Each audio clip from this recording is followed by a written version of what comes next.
arrangio musical de Vanessa Regalado, Alex Rodríguez, en el violín Eli Gómez y el maestro Gustavo Vargas.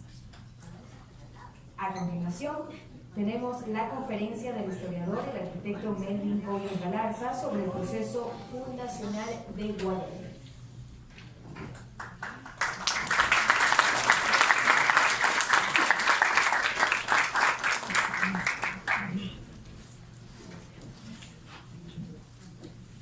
Señora rectora, señor vicerrector de la Universidad Católica, señor director y subdirector, presidente y vicepresidente de la Sociedad Dante Alighieri, descendientes italianos, guayaquileños, estudiantes de la universidad, personas que se encuentran con nosotros esta noche en que se festeja este 15 de agosto, este Ferragosto.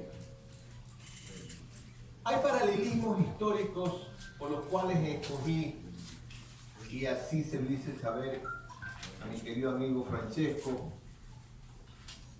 paralelismos históricos que vale la pena mencionar. Y como esta es una fiesta de la cultura, esta no es solamente una fiesta italiana, sino que se hace una fiesta italiana en Guayaquil, quisiera traer a colación un paralelismo histórico importante, del 15 de agosto también. Y ese paralelismo es algo que generalmente no sabemos o no recordamos. Y es que hoy 15 de agosto, se recuerda la Fundación Provisional de Guayaquil. Para que ustedes tengan una idea clara de la perspectiva de este evento, los españoles, los historiadores españoles han llegado a concluir de que el 15 de agosto, esta fecha que se recuerda la fundación de la ciudad de Santiago, es sin lugar a dudas una fecha especial, sumamente especial. ¿Por qué? No solamente es la fecha en que se fundó la segunda ciudad de América después de San Miguel de Piura, no. Es la fecha en que se recuerda la fundación de la primera ciudad que los españoles denominarían con el nombre de su santo patrono, Santiago. ¿Por qué tan especial esta ciudad? Porque esta era la ciudad que iba a permitir que el proceso de conquista fuese lo suficientemente ágil, efectivo, que los españoles necesitaban que fuera. Tenían que colocar una ciudad, fundar una ciudad que estuviera con acceso a una red fluvial, y esa red fluvial tuviera acceso al mar. Hasta ahí todo perfecto. Esa era la intención de fundar una primera ciudad de Santiago que tuviera estas características. Pero resulta de que esta ciudad y las otras dos poblaciones más que tenían que fundar los españoles, no con el carácter de ciudad, sino de villas, era uno de los requisitos que en el año de 1529 Carlos V le había puesto en su cédula real a Francisco Pizarro para poder ser dueño y señor del territorio que iba a conquistar. Tienes que fundar una ciudad que lleve ese nombre, y hacia el sur de esa ciudad todos los territorios que tú tengas dominarás y serás el dueño y señor de ellos. Muy bien, pero resulta de que a Pizarro se le olvidó. Y se le olvidó, ¿por qué? Porque en el proceso de conquista del Tahuantinsuyo y las perspectivas históricas del enriquecimiento rápido que tenía Pizarro, hizo olvidar cualquier cosa. Pero había otros conquistadores no tan olvidadizos. No solo que no eran tan olvidadizos, sino que había conquistadores mucho más ambiciosos. Uno en particular, pariente de Hernán Cortés, se llamaba Pedro de Alvarado, y había logrado por su propia cuenta y por su voracidad y ferocidad en el proceso de conquista, no solamente ganarse el respeto y miedo de los españoles, sino también ganarse el terror de los nativos. Pero de Alvarado, que para tranquilizar su espíritu aperreaba a indios teniendo por una semana, 10 días sin comer a sus mastines, obtenía tranquilidad viendo cómo los mastines se comían a los indios. El terror de los indios no era por gusto, y el miedo de los españoles tampoco. Pedro Alvarado se entera de que esa cédula real de 1529 no se había cumplido, y que resulta que era en la tierra de Pizarro, justamente en la tierra de Pizarro, en aquella tierra que hubiera tenido todos los derechos del mundo si hubiera cumplido la cédula real. Era en esa tierra que estaba el Dorado y el país de la canela. El Dorado y el país de la canela era la promesa de enriquecimiento rápido más importante que los españoles tuvieron cuando llegaron a América. ¿Qué hizo Pedro de Alvarado? Fácil. Se puso en contacto con algunos de los más poderosos conquistadores que estaban en el Darién, que es lo que hoy en día es Centroamérica. Él, como gobernador de Guatemala, comienza a hacer un reclutamiento de nativos muy importante y comienza a comprar navíos, a construir navíos, y forma una enorme expedición que tendría más de 650 españoles, pero en esa época es mucha gente, muchos españoles, y más de 2000 nativos. Se embarcarían en más de 11 barcos hacia América del Sur con la finalidad de tomarse ese territorio que realmente no le pertenecía a Pizarro porque no había cumplido con la cédula real. Bien. Pero como esto no llevaba muy poco tiempo conformar, eran expediciones en las que se gastaba mucho tiempo y mucho dinero, llega a enterarse Pizarro. Llega a enterarse Pizarro de que esta situación se estaba dando. Y también se entera de que Sebastián de Benalcázar, que era uno de los hombres que estaba con él, ya había comenzado a subir hacia el norte del Cusco a hacer aquello que él no había hecho. Sin permiso de él. Toma entonces la decisión de decirle a uno de los hombres de confianza que tenía él, que a futuro no va a ser de tanta confianza porque va a coger y luchar por la riqueza que tenía Pizarro, que es Diego de Almagro.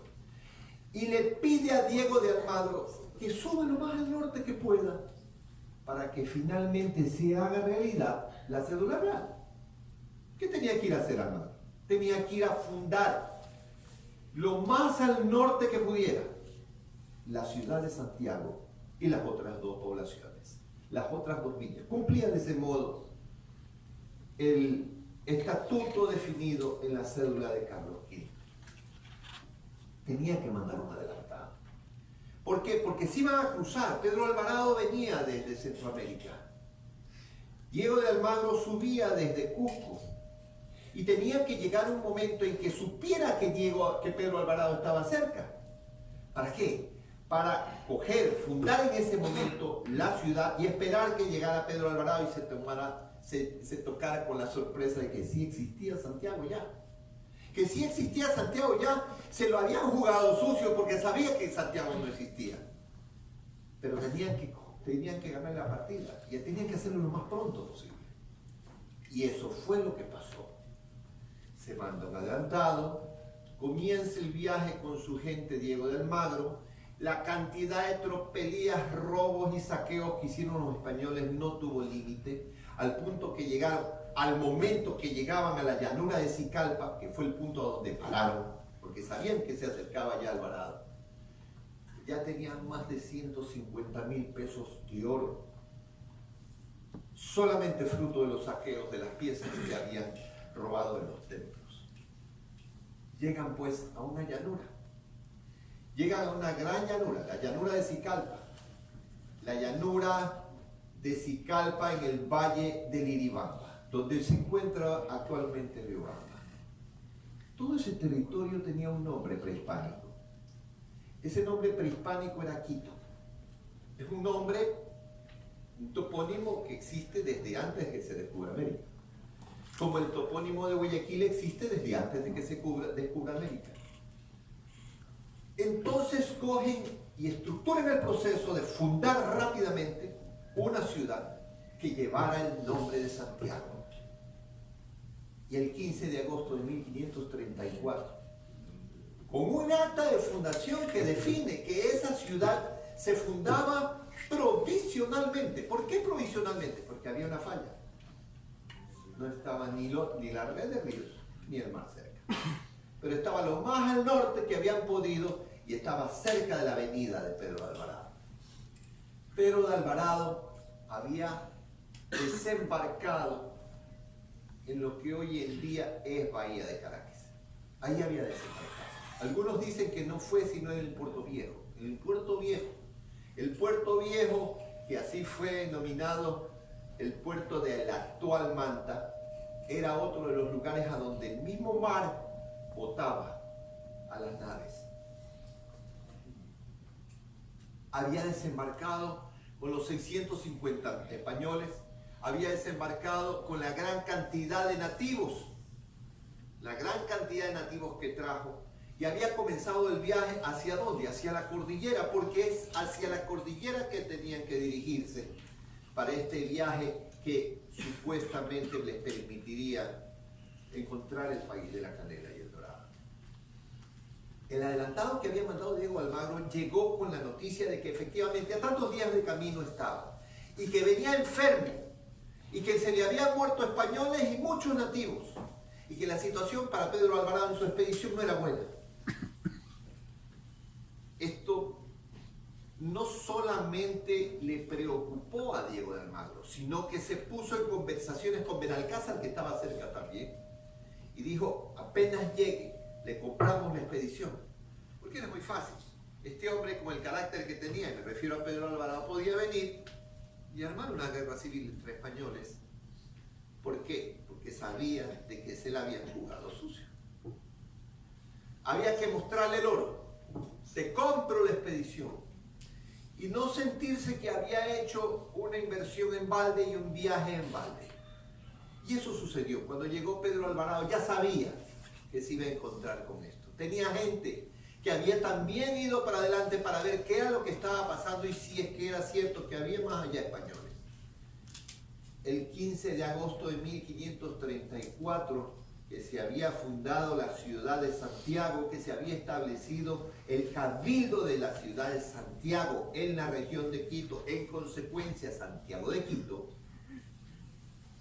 tuvo que esperar aproximadamente unos 8 días más para que llegara Pedro Alvarado.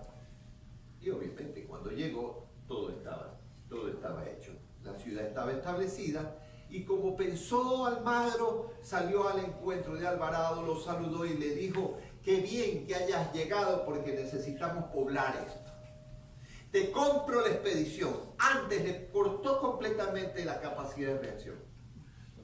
Pero Alvarado acepta que perdió, no reclama nada, vende la expedición y es entonces cuando Diego de Almagro, al ver que ya las cosas estaban tranquilas, que la situación no iba para más, que le dice a Sebastián de Benalcázar, tengo que viajar hacia el sur.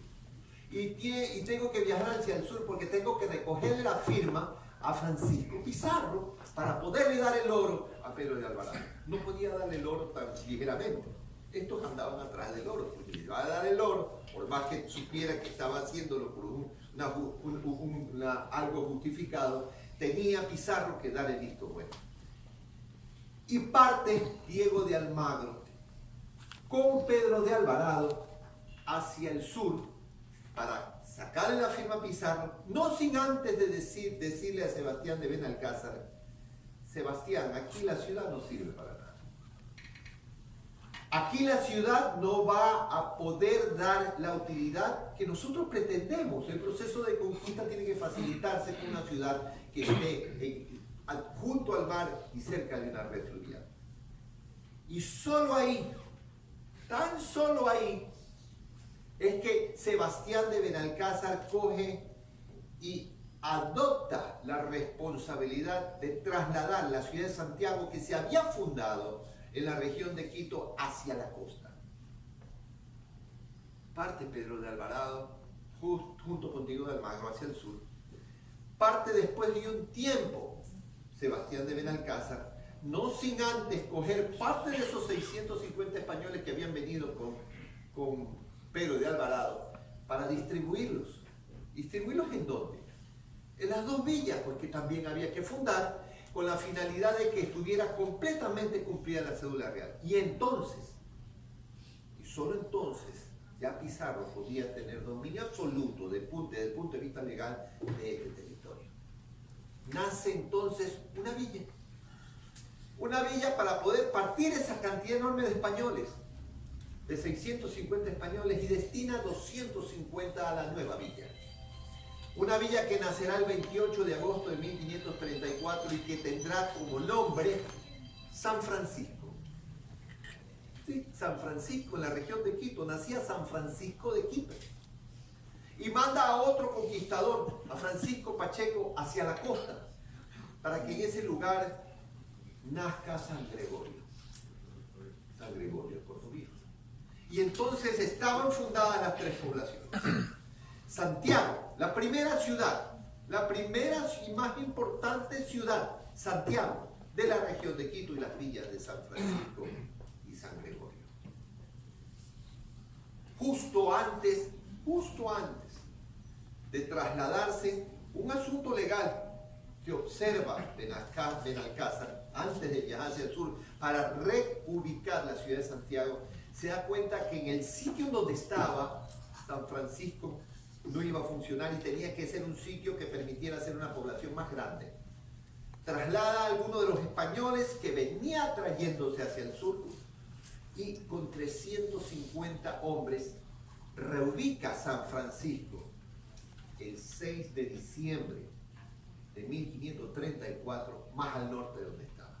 Y esa es la fecha que hasta el momento la ciudad, que en ese entonces era villa, no ciudad, recuerda la fecha de fundación. San Francisco de la región de Quito, 6 de diciembre. Viaja hacia el sur entonces.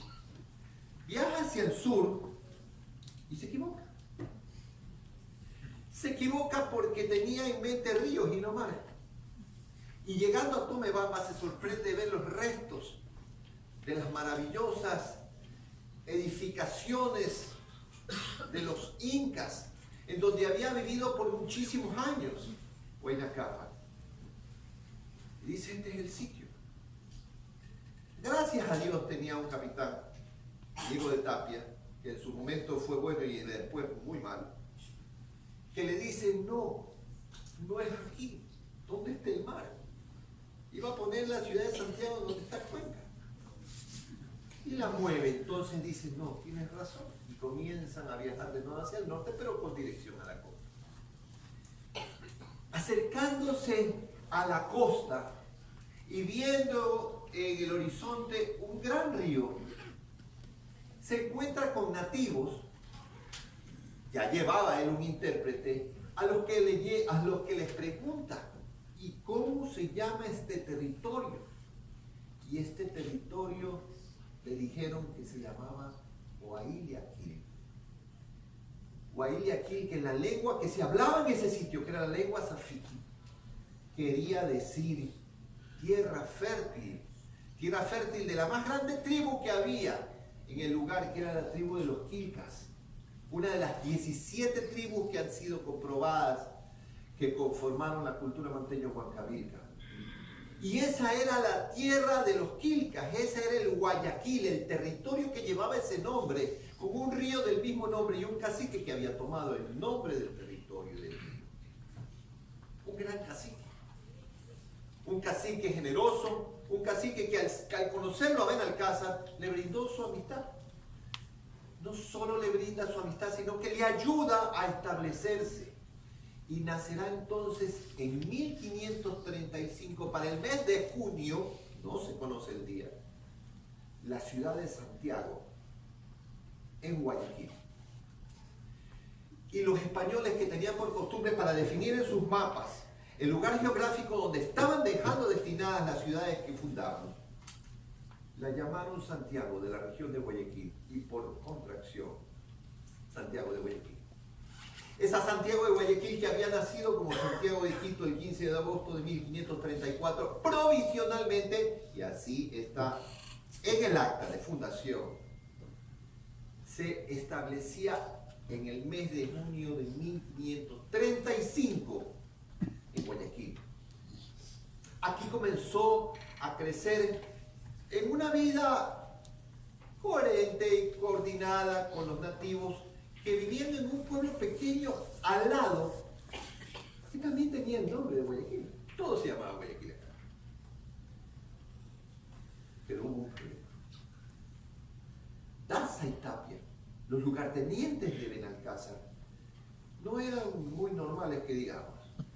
Entonces, cuando a Benalcázar le tocó irse de aquí, y se despide del cacique, se despide de sus lugartenientes, y le dice a los lugartenientes que tienen que quedarse a cargo, tienen que hacer progresar la población, que recuerden que Santiago es la población que va a permitir sus objetivos finales, y que va a decirle a Pizarro, está hecho ya, pero que él tenía que volver hacia el norte. Los otros le dijeron, qué bueno, pero no lo hicieron. No había pasado mucho tiempo que Benalcázar se fue, cuando ya estos estaban haciendo toda clase de tropelías, estaban emborrachándose, robándole a los nativos que vivían al lado, violando o tratando de violar a sus mujeres, y eso sí que me parece increíble cuando leo los documentos descubiertos en el Archivo de Indias en Sevilla por Dora León, la más grande historiadora que ha dado esta tierra, y para nosotros la única que realmente pudo dilucidar este misterio de la fundación de nuestra ciudad. Leo los documentos y me pregunto cómo tienen que haber estado extremadamente borrachos Tapia y Daza, porque estaban atacando un pueblo que era, por cada español había 10 nativos. No puede ser posible que no se dieran cuenta de que estaban jugando con fuego. Y con fuego se quemaron, porque les quemaron el pueblo y los mataron a todos, menos a Daza y a Tapia, que fueron a parar aquí. Con 5 más. ¿Qué hacían? Trataron de buscar refuerzos para venirse a enfrentar a los nativos, y por supuesto no se los dieron, porque se enteraron en Quito, en la ciudad, en la villa de San Francisco, que era lo que habían hecho. Pero quien también se entera es Pizarro. Se entera Pizarro, se decepciona profundamente de lo que ha pasado, porque ya conocen, por lo que les he dicho, cuál era la importancia de Santiago, y manda a uno de sus hombres de confianza a reubicar, a reasentar y pacificar el territorio. Este hombre se llamaba Hernando de Saavedra. Ya tenemos una fundación provisional, ya tenemos un primer reasentamiento cuyo responsable es Benalcázar. Vamos a ver el segundo reasentamiento. Cuando viene Hernando de Saavedra se da cuenta que aquí no hay cómo. Todavía los nativos están extremadamente indignados por lo que ha pasado. Entonces reasienta la ciudad mucho más hacia el este, mucho más hacia el mar. La ubica en un lugar que a él le pareció adecuado. Hay historiadores que dicen que fue cerca de donde hoy es Pozola. Otros dicen que no, que fue cerca de donde hoy es el Morro. Por lo que sí se sabe es que fue en la península de Santa Elena, y mucho más que la puntilla. Ahí nacerá en un punto que tendrá el nombre de Yagual, Santiago de Yagual.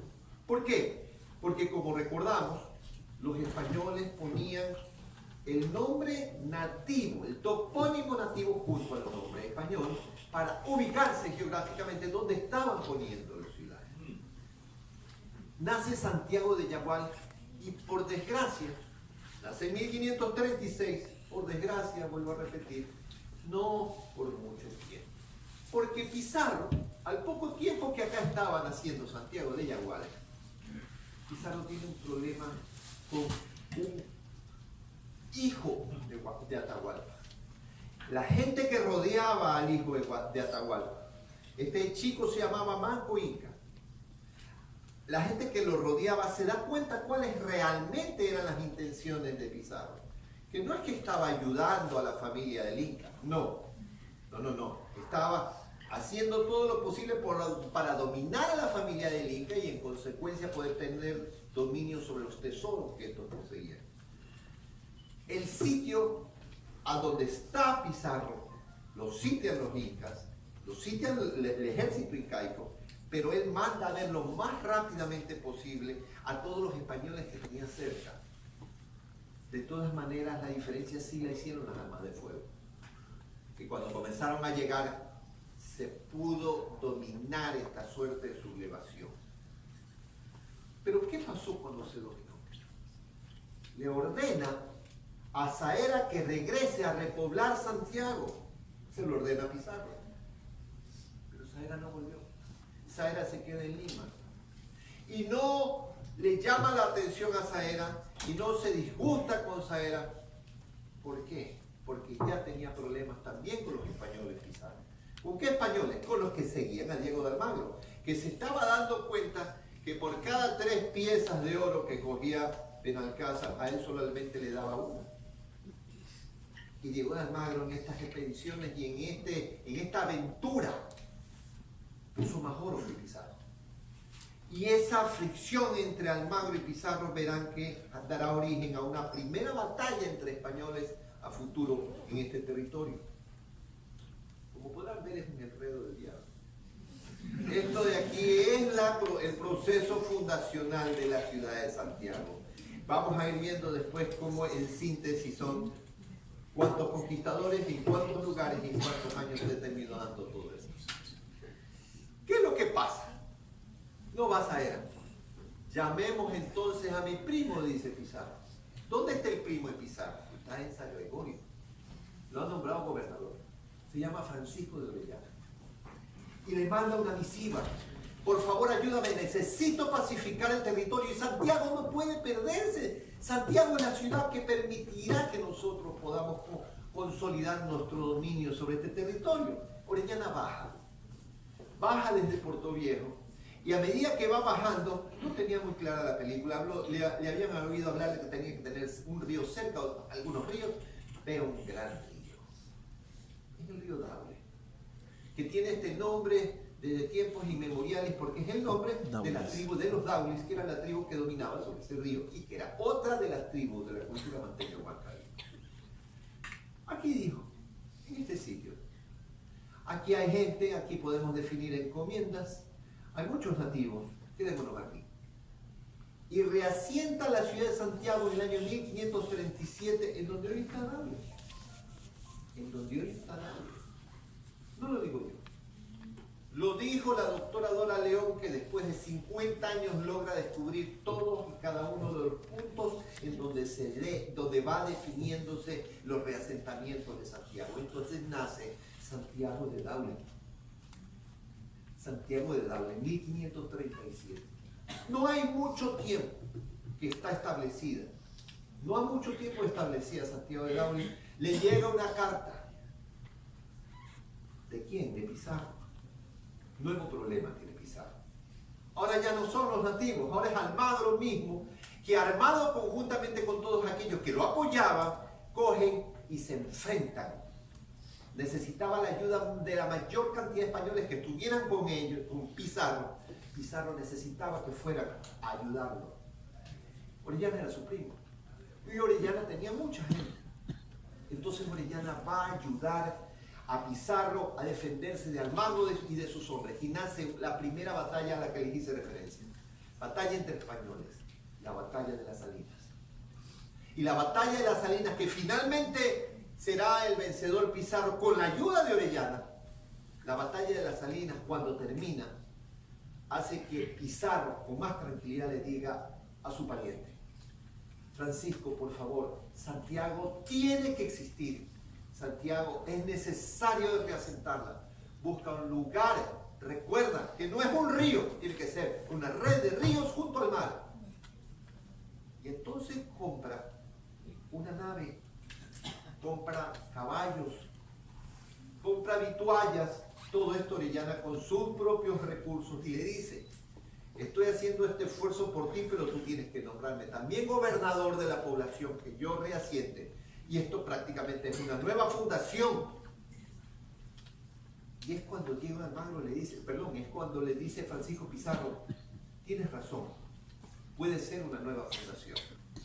Podemos considerarla como una nueva fundación. Te voy a dar poder para fundar, porque no todos los españoles tenían poder para fundar. Podían reasentar. Y hasta ese momento Orellana solo podía reasentar, pero le da poder para fundar. Y sale con su expedición Francisco de Orellana. Y cuando va llegando a un territorio costero que le gustó, porque veía que habían dos ríos enormes, en un río anchísimo que llegaba al mar, ve una punta que divide, una punta de tierra que divide la entrada de dos ríos y dice, aquí, en esa culata, nació Santiago de la Culata. Y junto a un río que entraba en el más ancho de los dos ríos, coge y reasienta la ciudad de Santiago. Pero dijo, no, es una nueva fundación. Esta Santiago de la Culata será Santiago de la Nueva Castilla. Y esta ciudad será la ciudad en la que yo seré gobernador conjuntamente con la ciudad, con la villa de San Gregorio de Puerto Viejo. Y ahí se establece. Realmente es interesante esto, porque la investigación de Donald Loeb no habla de ningún cerro verde, no habla de ningún cerro que después se llamará Santana, no. Habla de otro cerro, que está al frente, y que es en Durán. Y allí se queda Francisco Orellana. Y en 1938. Y cuando se entera que el hermano de Pizarro, pariente de él también, que se llama Gonzalo, lo han nombrado gobernador de la villa de San Francisco de Quito, viaja hacia el norte. Han pasado los años. Se ha establecido ya muy bien la ciudad de Santiago. Esa ciudad de Santiago de la Culata. Pero viaja a fines de 1540 a la posesión del gobernador de Quito, de San Francisco. Y es cuando Gonzalo le dice, Gonzalo Pizarro, estoy estructurando una expedición que tiene como meta descubrir el país de la canela. Ah, ese era el encanto de los españoles, Dorado y país de la canela. ¿Dónde me apunto? Vamos, yo voy hasta Santiago, cojo y recluto gente, traigo un dinero y me uno a tu expedición. Una expedición que, como todos sabemos, no encontró nada, casi muere Pizarro, y lo que sí encontraron fue el río Amazonas. ¿Qué es lo que pasará entonces cuando se va de Santiago, después de reclutar nativos y después de coger 50.000 pesos oro Orellana? ¿Qué pasará ya en 1541 en la ciudad de Santiago de la Culata? Pasará que la pobre persona que queda a cargo, que era el capitán Diego de Urbina, se mete en un berenjenal del diablo. ¿Por qué? Porque le deja un dolor de cabeza, pues, Orellana. Porque al reclutar los nativos a la fuerza, aquellos que se iba a llevar para la expedición, se gana la animadversión de chonos, punáes y daulis, que eran tribus totalmente enemigas entre sí, pero al ser víctimas de los españoles se unieron para atacar a Diego de Urbina, que quedaba a cargo de Santiago de la Culata. Era realmente un dolor de cabeza. ¿Por qué? Porque tenían encima los punáes. Y los punáes, para meterle miedo a las tribus vecinas y para meterle miedo a los españoles, no eran comunes y corrientes. Pues no, ellos inmediatamente se hacían antropófagos.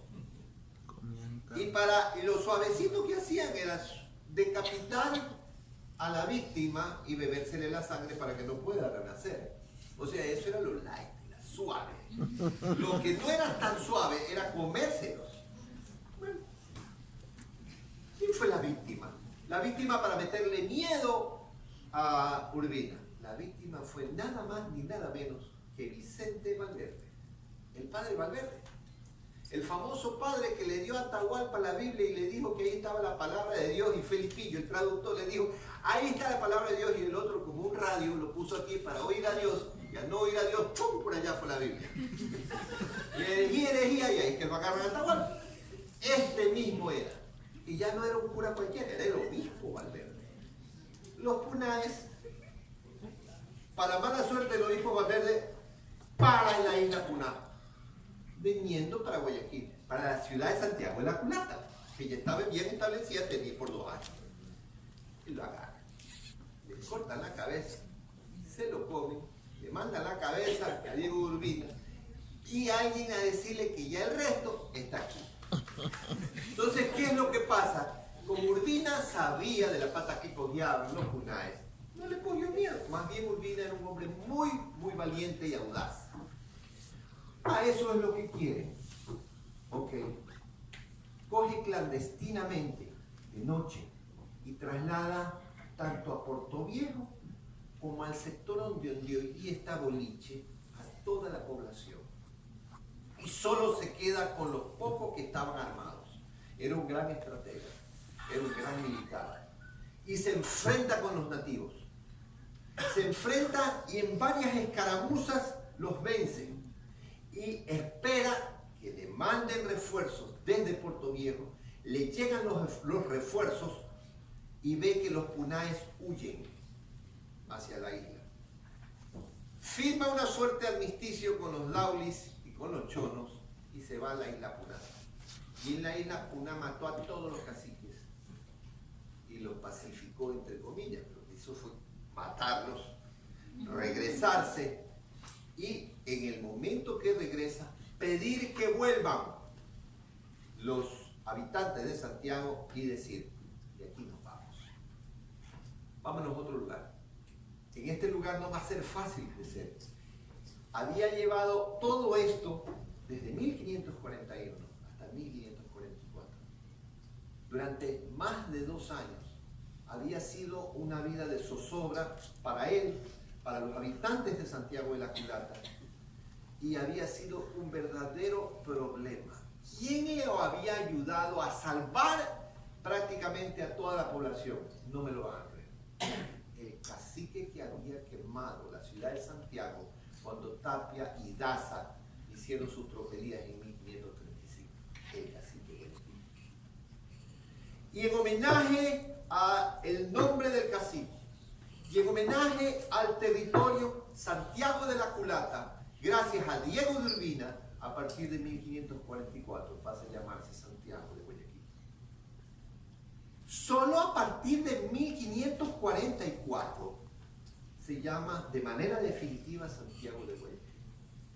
La misma Santiago de Guayaquil que efectivamente Benalcázar había establecido en el 35, solo 9 años después se establece ya oficialmente como Santiago de Guayaquil. Y no solo se queda allí, le pide al rey oficialmente que le dé un escudo. Y es Diego de Urbina el responsable de que existe el escudo colonial de Guayaquil. Porque se fusionan el escudo de la casa de Urbina y el escudo de la población en donde había nacido Urbina para darle origen a ese escudo que conocemos, que tiene una forma encadenada bajo unas bases rojas, con un león rampante y un castillo, y una bandera con la cruz de San Andrés. Ese es nuestro escudo colonial. Y es gracias a Urbina. Urbina entonces coge y dice, allá vamos a irnos. Ese cerro está mejor que el de acá. ¿Cómo se llama el cerro? Dicen que se llama Los Hinchados. Vamos para allá. Y ahí se establece. En 1544, el Cerro de Lominchao, que será bautizado muy posteriormente por los españoles como Cerro Santa Ana, se convertirá en la sede de la ciudad de Santiago de Guayaquil. Parecería que ahí se acabó, pero no. No, porque había un problemita que habían heredado que no se había resuelto totalmente. Pizarro había matado al mago y eso le trajo muchos problemas a Pizarro, al punto que Pizarro realmente muere preso en España por haber matado al mago. Pero esas fracciones que nacieron de almagristas y pizarristas se habían consolidado y eran enemigos acérrimos. Y resulta que en la villa de San Francisco eran almagristas hasta los huesos. Y aquí no me pregunten qué éramos pizarristas. Éramos pizarristas, pero allá estamos más fuertes. Nosotros nos habíamos debilitado enormemente, y cuando digo nosotros estamos hablando de la ciudad de Santiago de Guayaquil. ¿Por qué? Por todas estas rencillas, todas estas batallas, todos estos enfrentamientos con nativos, esto nos había debilitado. Entonces dijo Urbina, de aquí tenemos que irnos. Este es el lugar perfecto, pero tenemos que fortalecernos en donde nosotros podamos estar más seguros. Vámonos a Puerto Viejo. Y se trasladan a San Gregorio en 1545. Y es en 1546, recién cuando el hombre de confianza de Urbina, luego de que había caído enfermo Urbina, de que había tenido problemas, y el gobernador Vaca de Castro, que había sido el gobernador que lo había ayudado, el gobernador de Guayaquil, nombrado por el rey, que lo había ayudado a resolver todos los problemas con los nativos, a vencer a los nativos, le dice: no, tú quédate aquí, le dice Vaca de Castro, tú quédate aquí, que debe ser Francisco de Olmos el que movilice de nuevo a la población. No es sino para 1546 que trasladan de nuevo la población a Lominchao. En 1547, el 25 de julio, fecha patronal de España, para rendirle homenaje a Santiago, su santo, ¿qué es lo que hace Francisco de Olmos? Llama a un cabildo ampliado, ya aquí asentado en Lominchao. ¿Asentado en dónde? En esa depresión que hay entre el Santana y el Carmen, que los españoles llamaban la Silla Jineta. En ese sitio que hoy en día cruza la calle Morán de Butrón para caer a Puerto Santana. Ahí establece la ciudad de Santiago de Guayaquil. Ahí se queda definitivamente el 25 de julio de 1547. El proceso fundacional había terminado de manera definitiva. ¿Pero qué había quedado de herencia? Un proceso que había nacido el 15 de agosto de 1534, que tenía como responsable a Diego de Almagro, que había sido en la llanura de Sicalpa, cerca de el Valle de Sicalpa, cerca de la llanura de Viribamba, para que después sea Benalcázar el que en junio del año 1535 la estableciera en la región de Guayaquil, a la misma ciudad de Santiago. Santiago de Quito, en su primer reasentamiento, había pasado a ser Santiago de Guayaquil, por el nombre de la región, para que después en 1536 sea Hernando de Saavedra y naciera Santiago de Yagual, para que después en 1537 fuera Francisco de Orellana en Daule y naciera Santiago de Daule, para que en 1538 el mismo Orellana fundara Santiago de la Culata, restableciera, pero también fundara Santiago de la Culata, para que en el año 1540 quedara a cargo Diego de Urbina y en 1544 naciera nuevamente Santiago de Guayaquil, para que en el año 1547, después de todo este montón de movilizaciones, se quedara establecida de manera definitiva la ciudad de Santiago, en el Cerro de Lominchao, hoy Cerro Santana. Proceso fundacional de Guayaquil, el más complejo de todos los que experimentaron todas las ciudades que los españoles fundaron en el continente americano. 15 de agosto, coincidentemente con el Ferragosto. Muchas gracias.